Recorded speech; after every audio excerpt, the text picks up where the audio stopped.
Welcome, everyone. Thanks for joining us. You're here for Analytics in Action, using your data to optimize event revenue. We're going to give it just a minute for everyone to get logged on here. While we are waiting, our fun question for the day is, what have you done or are you doing for spring break? I know there's tons of people on spring break this week. Attendance might be a little down this week, actually, because of that. I know here in Florida, we had spring break a few weeks ago. Since I don't have children, I pay a little less attention to it, but I know lots of other people who do. So if you don't pay attention to spring break, maybe just tell us about a fun trip you have planned, or just to... Yeah, tell us about what all your friends and family that are doing spring break are doing. Yes. Yeah, good for you, Chris. Vacation. What about you, Bill and Rachel?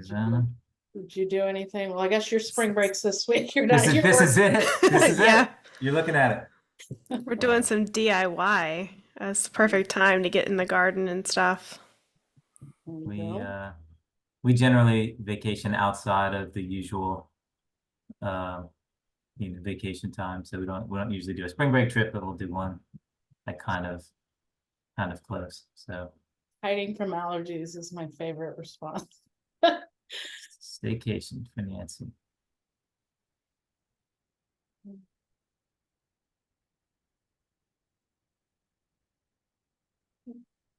Just a reminder for everyone to change their chat to everyone instead of hosts and panelists, if you want everyone to see your responses. All right, you guys ready to get started? Let's do it. All right. Thanks again for joining us. I'm Katrina McAfee. I'm the Director of Growth Marketing at Association Analytics. And today's topic you are joining us for is using your data to optimize event revenue. Your hosts today are Bill Conforti. He's our SVP of Strategy and Solutions.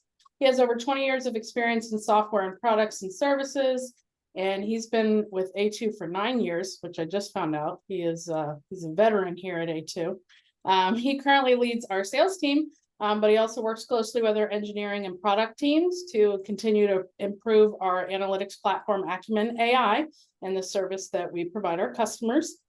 And then our special guest today is Rachel Mace. She is our Director of Customer Experience. She's been with A2 for nearly 2 years now. She works closely with our customers to help them understand how to leverage analytics, and specifically how to use our product Acumen AI to help them make more data-informed decisions. Before A2, Rachel spent about 12 years working for associations, so she's very familiar with all of your challenges, which is why we're so excited to have her here today. So I'm going to turn it over to Bill to get started. Awesome. Wow, it's only been 2 years, Rachel. That's crazy. It seems like much longer. You got accomplished a lot in 2 years. So. Just 2 in June.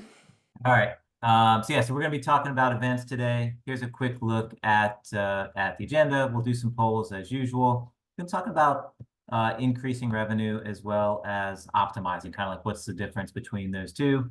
And so look, there's not a lot of new ground to cover here, right, in terms of how to generate events revenue. We've covered this topic before, and some of you have probably been on similar webinars. So we're going to try to plow a little bit of new ground here, and also special guest Rachel is going to give us some pro tips, and these are basically based on best practices and lessons learned from work with our clients. So looking forward to that, and of course we'll end it as always with some Q&A. So just as a reminder, this is a series, right? So this is part 3 of 6 of a webinar series, and so in January we covered new member acquisition. In February we talked about improving engagement, and we had our good friends from IAEE on. So you can get both of those in on-demand section on our website. And we have events teed up for today. And Katrina will put we'll put the link to sign up for the rest of the series in the chat. As a reminder, next month rather, we have the non-dues revenue, which is coming up with our good friend Terry Carden. She's the creator of Non-Dues-a-Palooza. So she's really an expert on this topic. So we're looking forward to having her join us next month. Hopefully, we can all see you all again for that. Okay, so who is A2? Association Analytics. If you don't know, we are the developers of Acumen AI. That's an analytics platform used by hundreds of associations. It's really all we do. We do analytics products and services, and we only really work with associations. We've been doing this a long time, and hopefully we'll be doing it a long time to come. So with that, I'm going to ask everybody to get out your phones, and we're going to go to our polls. Okay, so we're using a product called Slido. If you point your mobile phone at the QR code in the upper left-hand corner of your screen, that will take you to the poll questions. You'll see two sections there, a Q&A and a poll, and you can go ahead and start answering the poll, which is, what percentage of your revenue comes from events?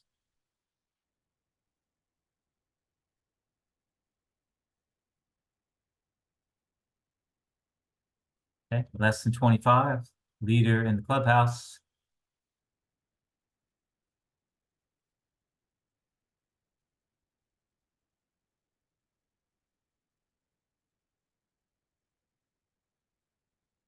All right, we're easing into it a little bit, so I'm gonna be a little bit lenient on the low participation rate in the poll, but the rest of you are not participating. There's only 2 questions, right? So let's get our phones out and participate on that second one. So okay, so right now, we got about 30% of us say that less than 25% of our revenue comes from events.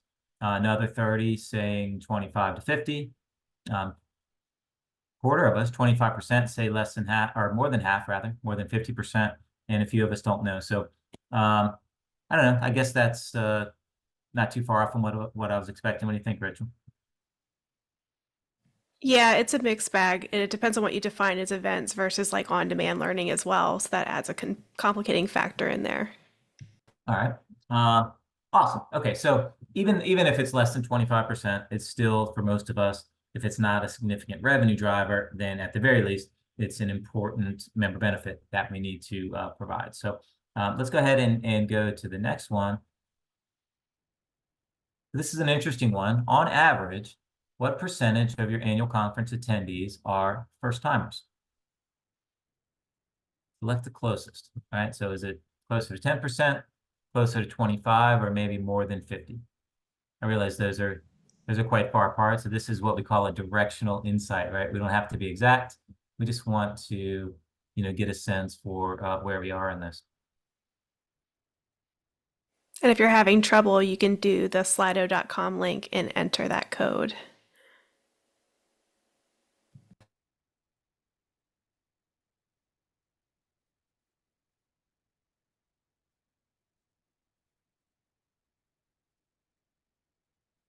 I recommend this, by the way, if you're, if you have to do presentations or even for team meetings, a lot of times they're remote.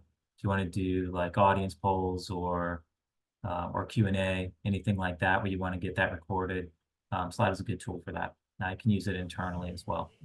All right. So on average, then a lot of us, 35% of us, say around 10%. 25% of us, or around 25% of us say it's close to 25%. Just under 10% say more than 50. And a lot of us don't know, right? So over 30% of us don't know the answer to that. And so that is not surprising to me, but I want to ask Rachel really quick, what do you think of these numbers? I actually think that's on par with my experience. Less than 10% were first timers for the meetings when I did work in the industry. Okay. So the part that I'm going to focus on here is the 30% of us or so that don't know the answer to that. And I just kind of did that on purpose. First time attendance is, I think, one of the less appreciated metrics, right, when it comes to optimizing your event revenue. So if you're not keeping track of that, then it's probably something you should look at. Maybe second year attendance as well, right? So there's a there's kind of an opportunity, right, between 1 and 2, just like similar with membership, that if you can get that first repeat attendance for your meeting, then that can pay dividends down the road. So anyway, we'll dive more into that in a bit. Okay, so we're going to talk first about how to increase revenue, right? And as you all know, if you've been on some of these webinars with me before, I like to break things into groups of 3. And so there are 3 ways, or a 3-step approach to do just about anything. And if we want to increase our revenue, there's probably 4 ways really, but for the purposes of a slide, we're going to make it 3. And those are: we can find new audiences, we can develop new products and services, or we can improve our alignment, right? So that means basically we're optimizing our people and our products, right? So we're selling more of our existing stuff to our existing people, right? The new audiences obviously is net new individuals that we've never sold to before. So we talked a lot about the new audiences and the new products and services strategy last week, right? We also talked about doubling down, right, which is a way of capitalizing on good alignment. So new audiences, new products and services, and alignment. And some of you are probably thinking, well, there's another way to improve our products and services, or to increase our revenue, and that is to raise our prices, right? Or adjust our prices, right? Review our pricing strategy, things like that. So with that in mind, just a quick one. This is not really a formal poll question, but just to put it out to the audience: who's working for an organization where you've raised prices on your events in the post-COVID era? Let us know if you've done that.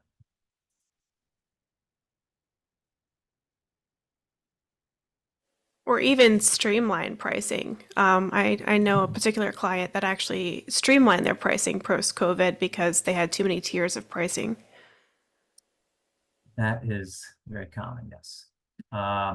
Okay, so let us know if you have a pricing story, usually in line with inflation. That's good, right? If you, that's kind of where I was going with that. Really, is that that's something you should always be considering. But literally, the price of everything else is going up now. So costs to hold an event are much higher than they were, and so it's understandable just based on the cost of providing the services alone. That would be something to look at. Okay, so we're going to get back to that in a bit, but I want to dive into each one of these a little bit. So we're going to talk about new audiences, right? And so we focus a lot on members. Of course, we want to invite our members, to our event, but there are a lot of other constituent groups, right? And we talked about this in the member acquisition webinar, because we're basically saying, look, there's a lot of other audiences, constituent groups that are engaged that we can bring into the fold as members, right? So engaged non-members, underserved populations, and things like that. And those are prospects, right? Not just for the meeting, but for your profession in general, right? They're learners, they're people that want to develop their careers, maybe followers, they're authors and speakers, and all of these different groups that are potential, not necessarily brand new, but they're audiences that you can focus on in different ways, through your messaging, through your promotions, and so forth. And so the result of which is net new attendees to your meeting, right? So that's pretty much new audiences. Okay. So what are some of the methods and some of the metrics? So that's kind of how we've broken this down. Is we'll say, look, new audience is something that we should look at. Here's some methods that we can use to bring in those new audiences, and here's some metrics that we can use to measure our success or failure, or just our progress in general. So first one is overlap, and you're going to see that a lot today.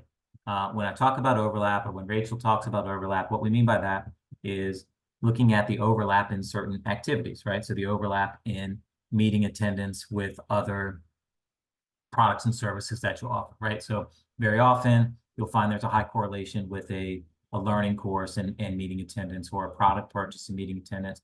And those are things that you can explore in your analysis to identify populations that you can market to specifically. So to overlap, right? Social media campaigns, retargeting, right? We know that a lot of our customers are using Feather and similar products, for retargeting. If people are visiting your career hub, very likely to be interested in attending your event, right? You can advertise in industry publications, and of course, you can provide promotions and discounts, right? So that one's not a particularly new one, but it's definitely a method you can use to get some new audiences. In particular, if that results in tiered pricing, right? Because you have different segments of your audience that have different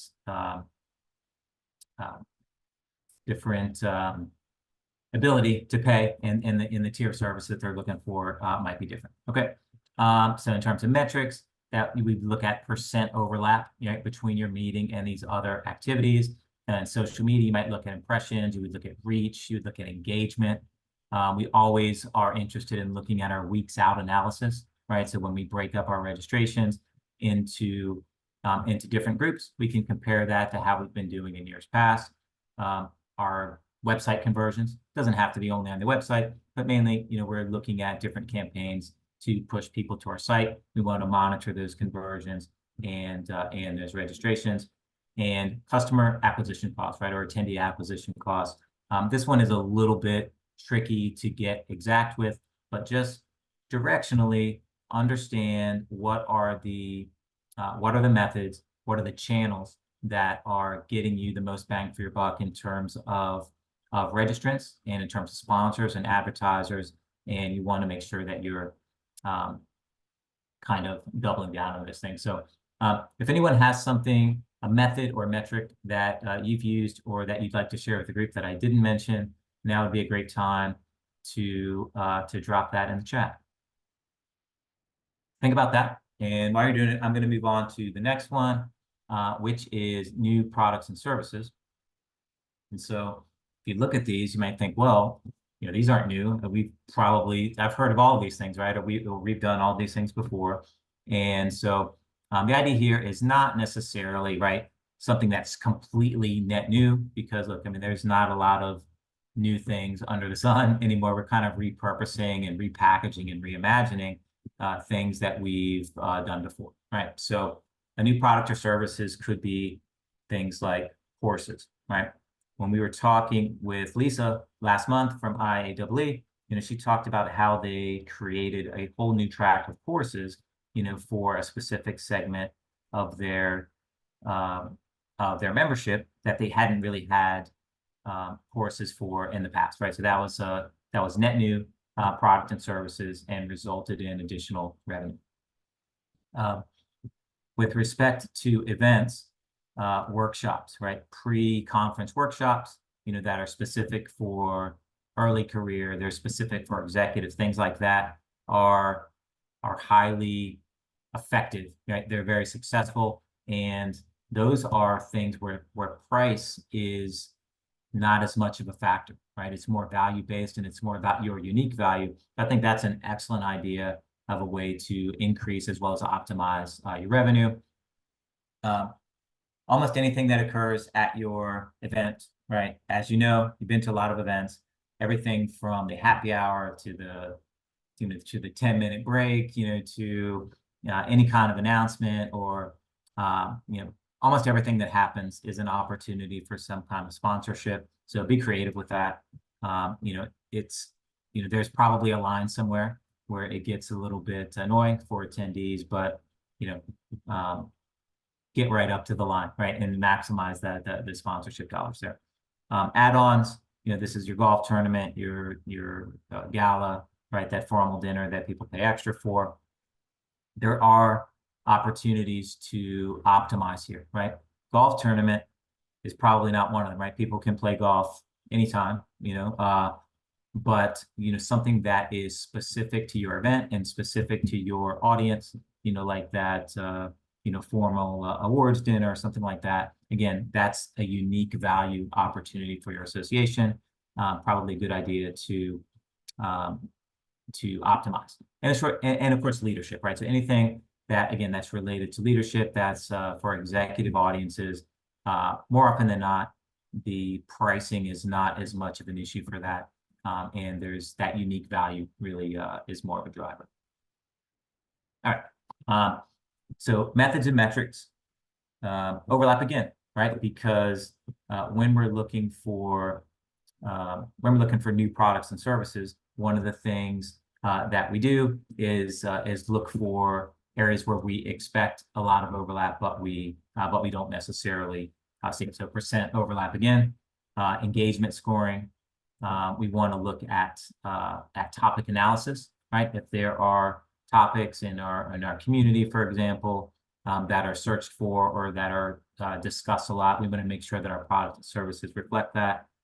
We can bundle or repackage in creative ways, so that we're optimizing revenues, and of course on demand, right? Everything that you do in the conference, there's an opportunity to repurpose that and sort of keep it going after the fact, through on demand. Some metrics, scores and counts. Of course, engagement scoring itself. You can look at the trending in your search and discussions. You can look at preference and interest data, whether that is asked or observed, right? We've talked a lot about that. You ask people for what they want, and you observe, what they do, and see how those things match up. So those are all good metrics for deciding which products and services to offer, as well as tracking the progress once you do that. All right. Anybody have an idea on a method or a metric related to new products and service that we didn't talk about?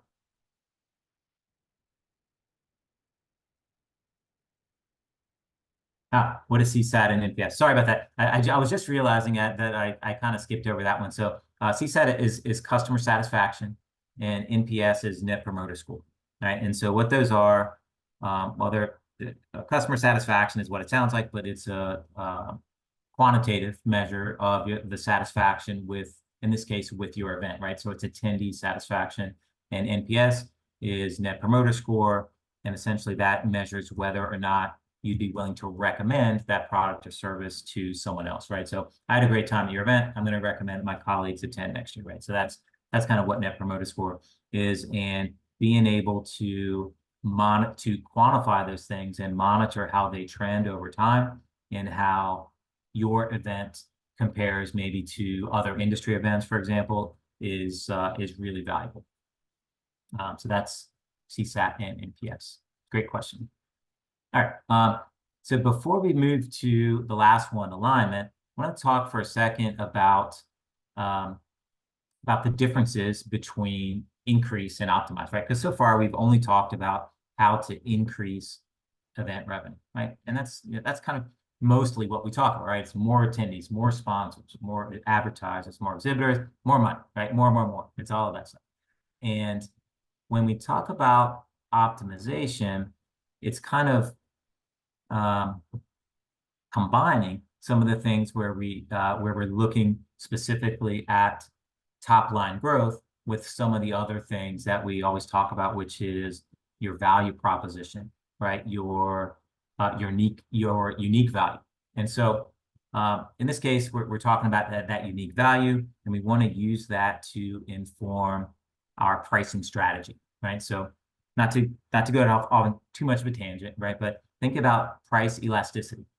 And so what that means is, how does the demand for your product or service respond to changes in price? So as it applies to an event, if we jack the price up for our event, then probably there's going to be less demand for it, right? But some parts of it, if the demand doesn't really change, but the price adjustment, then that is said to be, it's inelastic, right? So the demand doesn't really respond to changes in price, and that means it's more based on value. And so you could, generally speaking, you can charge a little bit more for that, and maybe your demand is not going to suffer so much, right? So the science here is to find the sweet spot where you can increase the price somewhat without really cratering demand, or maybe you decrease the price a little bit and you get a big increase in demand, right? So so those are the things that we want to do. We don't necessarily have to be an analyst and have a fancy algorithm to figure that stuff out. You can survey, right? Rachel will talk about this. You can benchmark, you can A/B test, right? We talk about A/B testing where like you're testing a landing page design, right? Or a button versus a link, but you can also do that with pricing, right? Test out a new price structure or a new discount, new promotion with a segment of your audience and see how it goes, right? So basically, right, the other things we're looking at are cost management, right? Resource allocation, can you get volunteers to work your event, things like that. We're always looking at ROI and probably some of your technology and some of your vendor agreements and things like that might enter into the picture as well here. Okay, so last one, and I'll make this quick because I want to give Rachel plenty of time to talk through pro tips. Last one is alignment. And so here we're talking about engagement by segment. We're looking at what is your mix of products and services and how does that align with the preferences and interests of my audience and my different audiences. And we want to make sure that we're communicating that value effectively to all those different audiences, right? So that's value planning. So that's been, I don't know, if there's sort of one theme, for the last year or so, webinars, value clarity seems to come up all the time, right? So we're going to segment. It's not just one big homogenous group. So alignment is understanding the differences among all of our groups of attendees, and right, it's the members, it's the contributors, the speakers, and the learners, and the early career versus the executives, and all of those different ways that we can slice and dice our universe of attendees means that the products and services that we offer they respond to them a little bit differently, right? So we want to get some alignment so that the blue guys are getting the blue products and services and green and so forth. Okay, and then that gets us to overlap analysis as well. So if we want alignment and we know that people that buy A also buy B, we have to make sure that all the people that bought A and that didn't buy B, that we're letting them know that, right? We're getting them that message at the right time, and not just A and B, but it can be more nuanced than that based on all of the other criteria that we talked about. Okay. So now it's going to be time for pro tips with Rachel. This is the time that you've all been waiting for.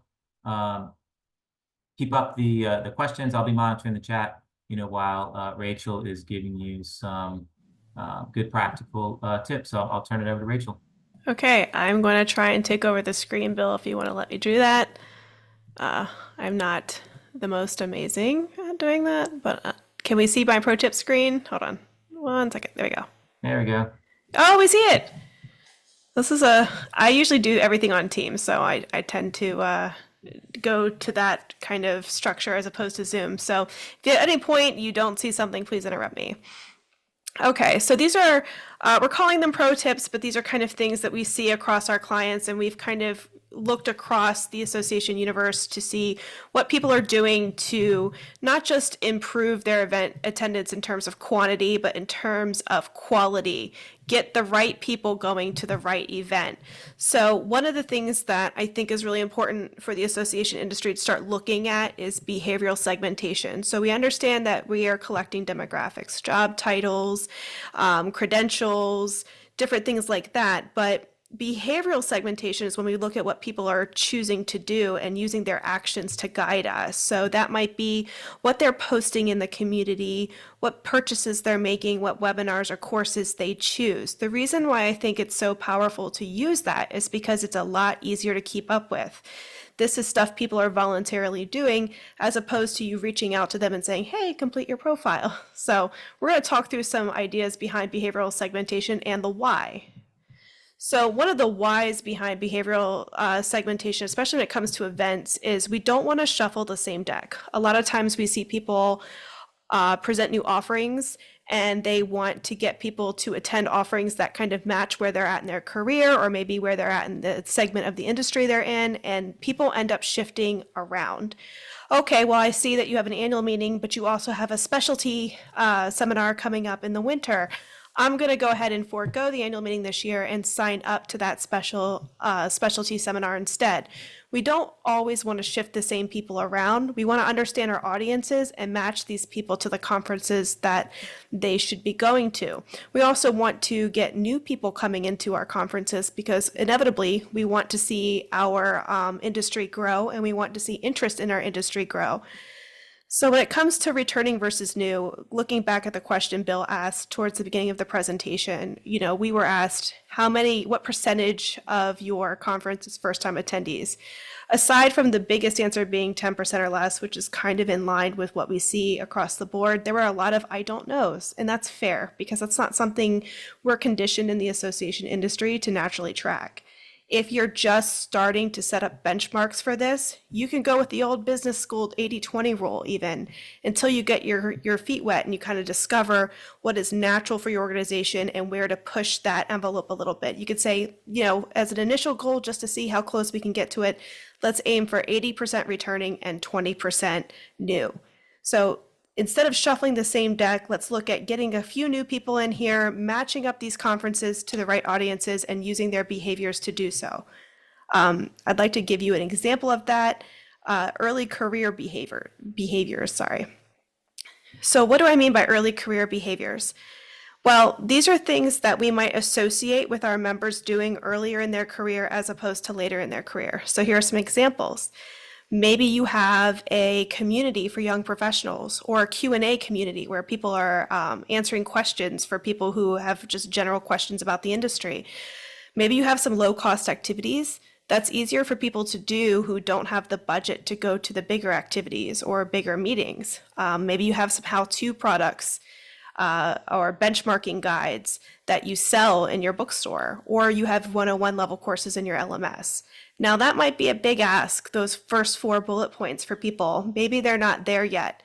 So maybe where you start is, okay, are you on a board, committee, or have been a content leader in the past?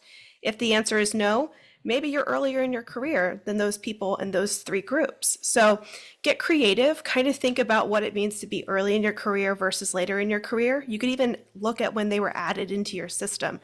Be creative, think outside the box. The idea here is you want to create this almost persona of somebody who might be early in their career, and then you can recommend content or meetings or tracks in a meeting based on who that person is. Can I make a quick comment, Rachel? Sure. Yeah, so if any of you were with us in our last webinar, one of the things we talked about is a tract of courses or certifications that were for professionals within a certain career band, right? A certain number of years of experience. And so what they did as a new product or service is they launched something that was for people just before that, right? So if you have a certification, that's for people with 5 years of industry experience, then it's only natural that people in the 3 to 5 year range, right, would be looking to prepare for that certification. So they found an underserved population and filled in a product or service to accommodate that. And the other thing I would say is that these are behaviors where you can sort of infer, right? You can determine that I'm early career and you didn't necessarily ask me, and I might not have told you if you did, or you don't have to know my graduation date or anything like that in order to figure out how old I am or how long I've been working. You're really just looking at my behaviors in order to segment and making your best guess on what kind of products and services I'm interested in based on that. Yeah, that's all very valid because we have access to different things in our association. So these are very general ideas. It may look different for your association. I also want to talk about the past attendance angle here. A lot of times when we are talking about who might want to attend a particular conference or maybe a new conference that we have coming out, we look at past attendance as one of the ways that we're going to segment the audience and say, well, you did attend this meeting in 2022, you might be interested in this meeting in 2024, that sort of thing. But I want to challenge you to think about past attendance a little differently. And what I mean by that is instead of looking at whether they attended, we look at who attended. So this is where we actually do pull in the demographics of the person who attended and ask ourselves what kind of person is attending these past conferences, and can we apply that to the broader audience? We also want to look at things like the event pipeline. Do we have events that naturally progress audiences into a different event or a different level of events? And then also look at content expectations. So I'm going to give you an example of this, starting with the attendee demographics. So this is a template for a persona based on any meeting you might have. So typical attendees of, and I purposely left that blank. And the reason I left that blank is it could be any meeting. So let's say it's your annual meeting. Well, who are the typical attendees of my annual meeting? And this is where you start using data to dig in and segment. Well, what are the most common credentials that attend my annual meeting? What can I find out about that? So if you have 2 or 3 credentials that are just very common, maybe you have a lot of CPAs or credentials specific to your industry or CAEs. If you have those credentials attending your meeting very, very frequently, you might look to your broader audience and say, you know what, this meeting seems to be on par for these credentials. And then you take it a step further. Are there particular job titles that tend to come to my meetings more than other job titles? I worked for a medical association at one point, and there was this aspirational job title that they really wanted to come to this meeting. But the reality of it is that there was a very specific job title that religiously attended all of our events. That was our niche that we had built. So we had to find a way to kind of segment out those job titles to see if we could build that niche. As it turns out, we couldn't. But that's the type of stuff you learn when you start designing these personas based around these attributes. And you could take it even further to other demographics you collect. Maybe you collect education or gender, or maybe you collect industry or segment of industry. And all these come together to create a persona of attributes that you can apply to your entire audience. And then you can create kind of a level of personalization. Like, hey, you're a CPA, these people are CPAs, and you're also in the audit side of things. So maybe you are interested in this auditing conference that we have coming up here. I mean, really broad example, but you kind of get the point. It's a great template to kind of get you started thinking through who it is that's attending these different events. Then I talked about, in that initial slide on past attendance, the event progression, like where are you starting and where are you ending up? And I talked about the content. And so this slide's going to blend both of those. On this slide, you're going to see 2 types of attendees. I've identified the percentage of my attendees who are first year and my percentage who are returning. And what I'm trying to do is get people pathwayed into the next logical conference, because we cannot expect the same people to return year after year if we have conferences where the content is aimed for a specific type of person. So that's where I harken back to that early career pathway that I'd mentioned before. We're talking about, people who are early in their career. Maybe we recommend Data Analytics 101, Intro to Python. 3 to 4 years down the road, these people are no longer early career and they're no longer Data Analytics 101. This group now gets pathwayed to things like Advanced Analytics or the Analyst Annual Meeting. So we have to think of these subgroups and we have to progress with them and create content expectations that progress with them as well. So it's about kind of almost like a customer journey that you're creating and taking these different personas through. Now, surveying is something that we mentioned, and it's something that we inevitably have to do, especially when it comes to events and what people are looking for events. And the best way to go about things, especially if you want quick answers, is to use things like short form surveys. Better success tends to happen when you set up the expectation of the survey. 2 minutes, 2 questions, giving people an expectation that they don't have to commit a whole lot of time or resources to completing this information. Word of caution, if you already have survey data or session evaluations or meeting evaluations, please take the time to go through that. at one point, because you've already kind of made a pseudo promise to people, like, give us your feedback. So you're kind of on the hook to review it and see what insights you can glean from it. So I usually tell people, like, when you ask people for information through a survey, it's almost like you're making a commitment with them to revisit that information and that feedback and come up with actions based on that. So that's kind of under that plan to respond bullet point there. But you can use lots of different things. It doesn't have to be a formal, SurveyMonkey or Qualtrics survey. You could use quick polling tools. They make tools now that you can get an email and the prompt is in the email and you click the response right from the email and you don't have to do anything further. There's plenty of things you can use to survey people quickly and efficiently. But I'm going to say the thing that I think a lot of people say, which is use caution. It is very, very easy to oversurvey. Think about how many times you've been asked to fill out a survey. I get surveyed every time somebody drops a package off now at my front door. Nespresso wants to know every week how I felt about the delivery that just happened. It's like, Nespresso, I have answered this a couple times for you. You should be pretty well aware of that. So everybody has survey fatigue these days. Like, we know that we're going to get surveyed on anything and everything all of the time.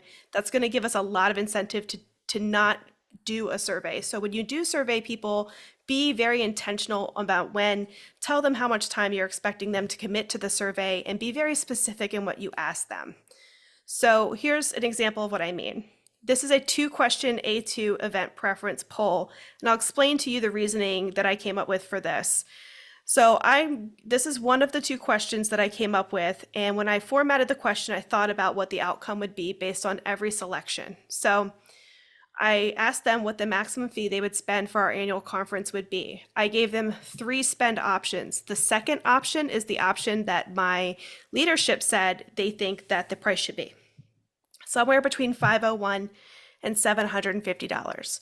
Then I just gave an over and under, so that's options A and C. And then one of the other questions we've been batting around is whether people just don't have the time to take off for the annual conference.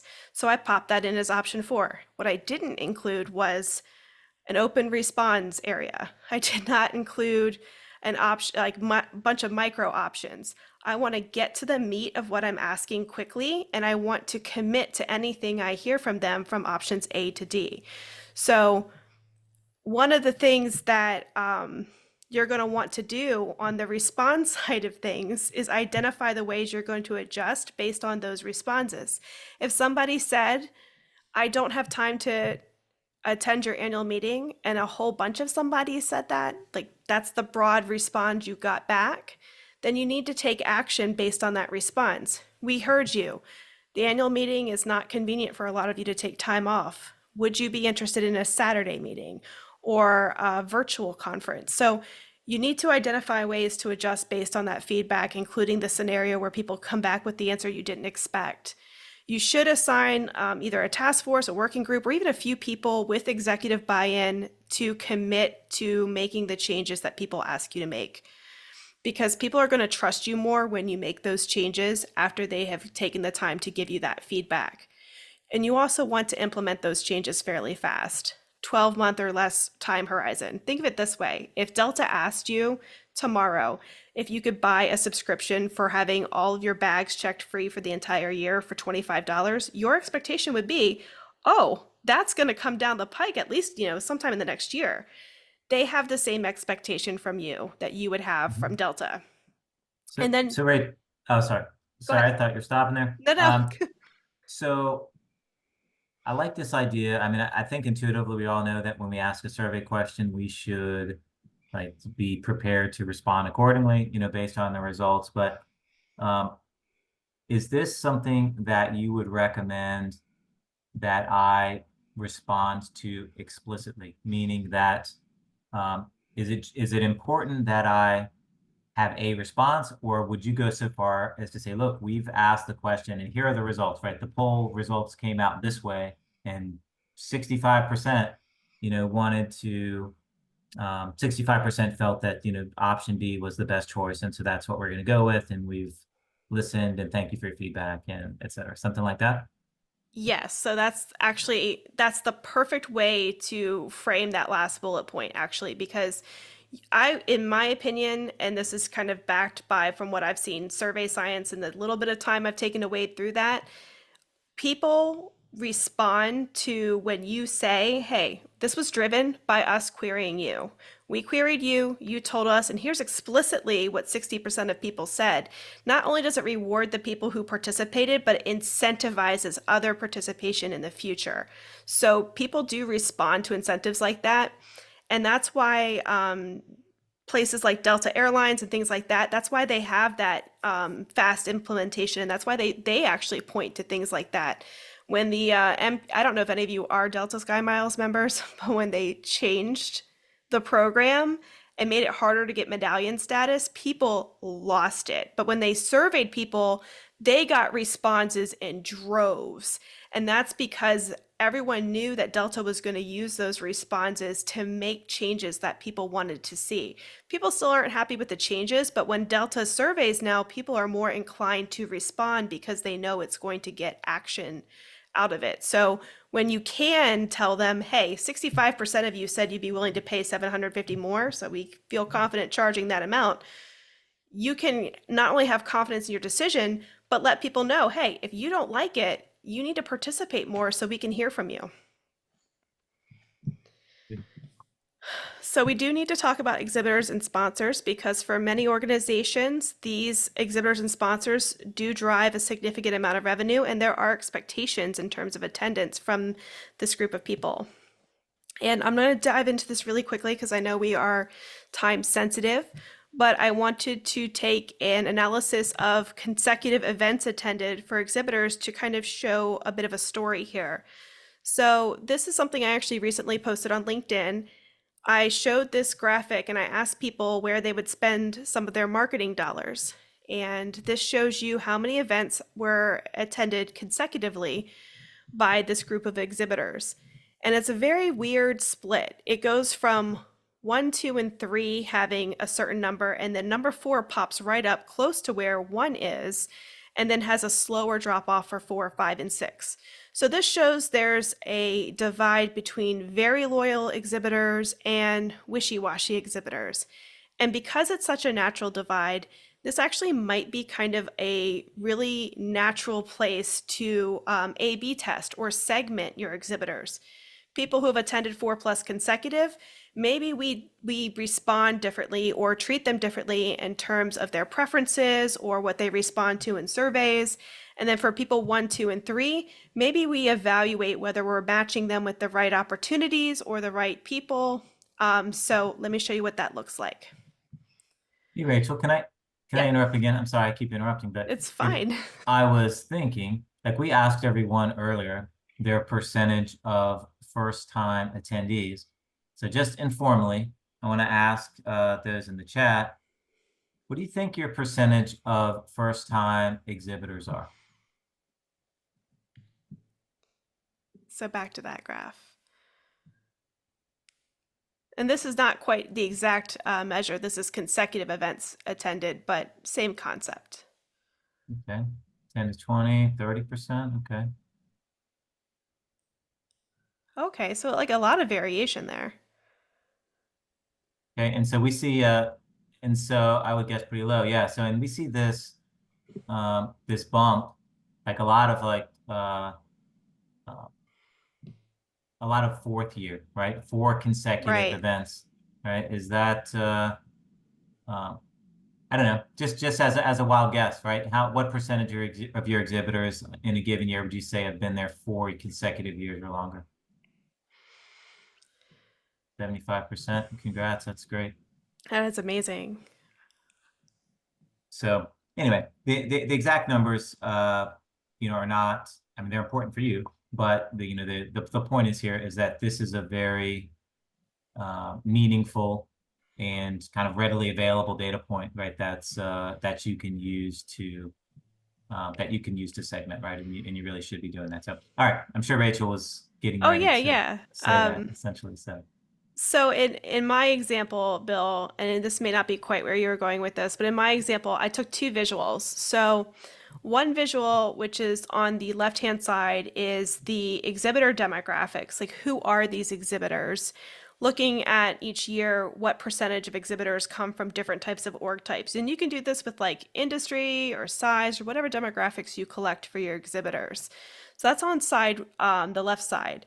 Then on the right side, we have registrants our actual attendees by job title. So thinking back to that graph where we have that split between people who have not attended very many consecutive events versus that weird 4, 5, 6 divide that we saw, we might treat those two groups differently. So in the case of the 1 through 3, maybe we take a closer look at their exhibitor demographics. Maybe this isn't the conference for them.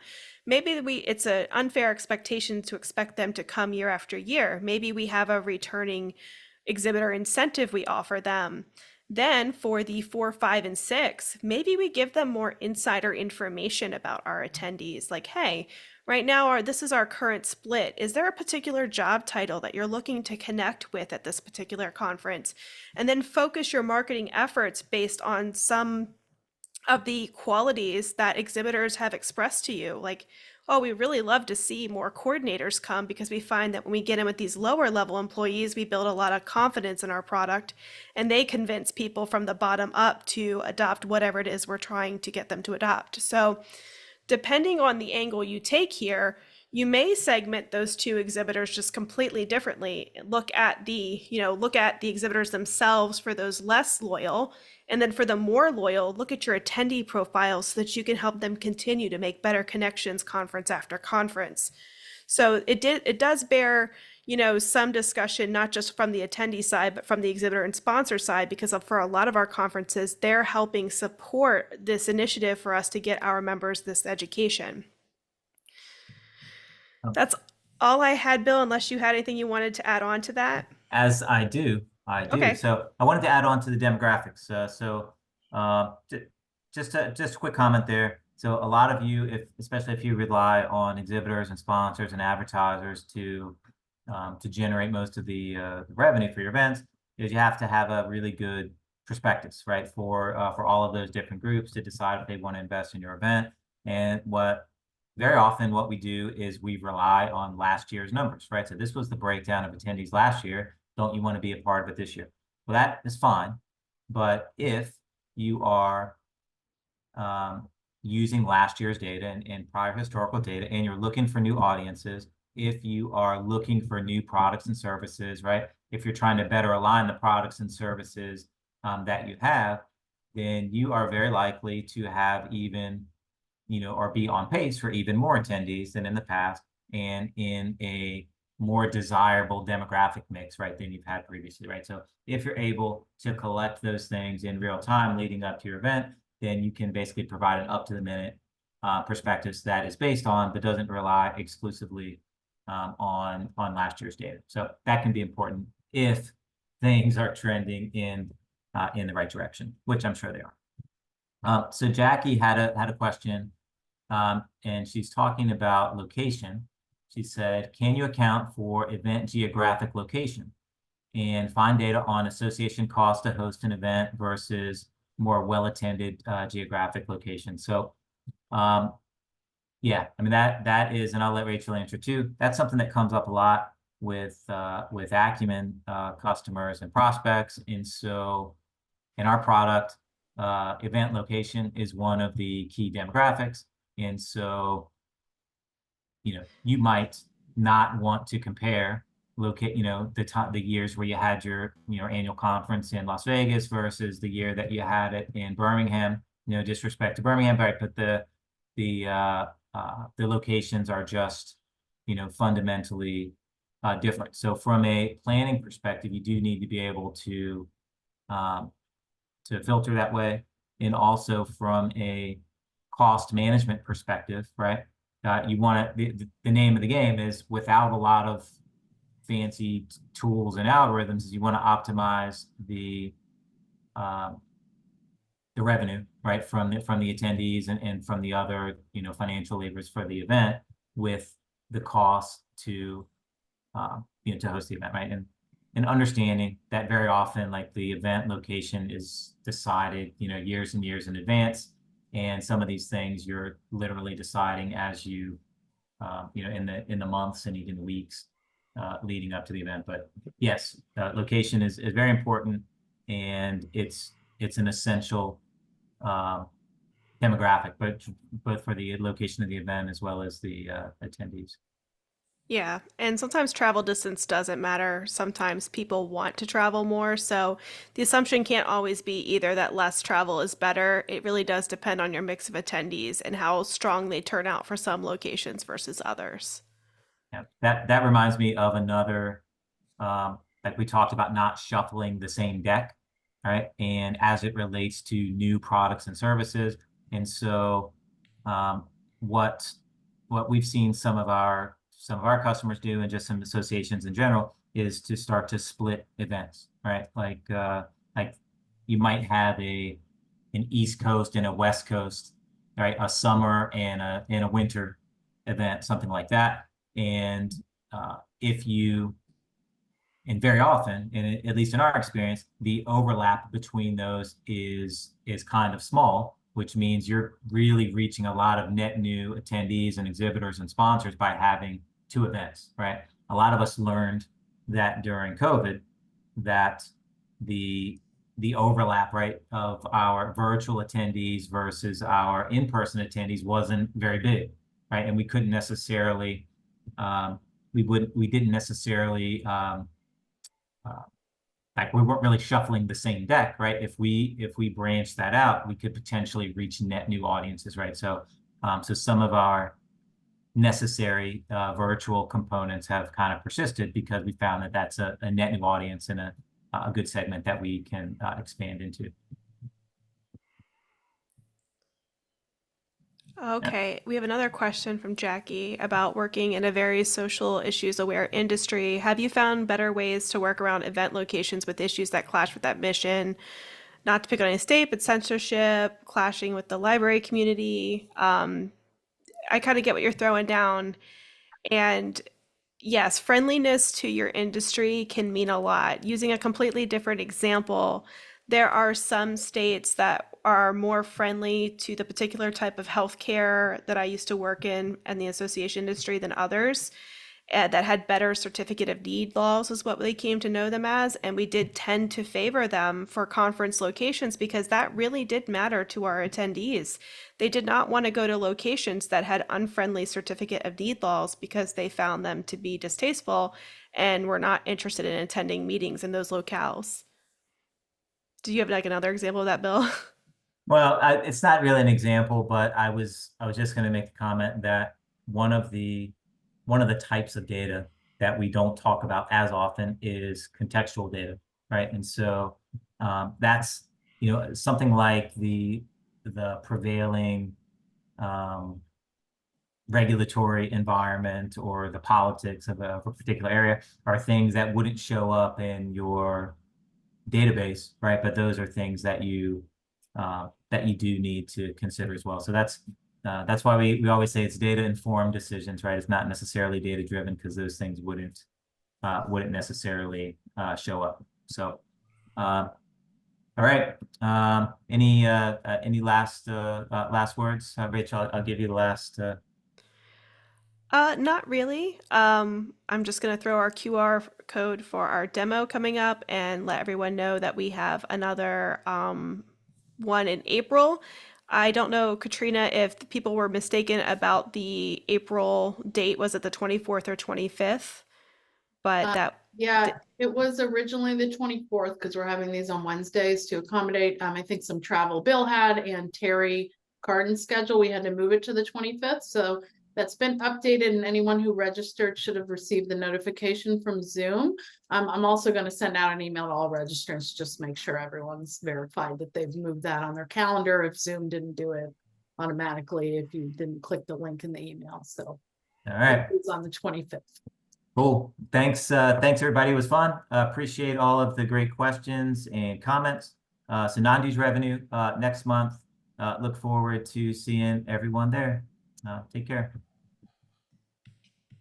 Thank you.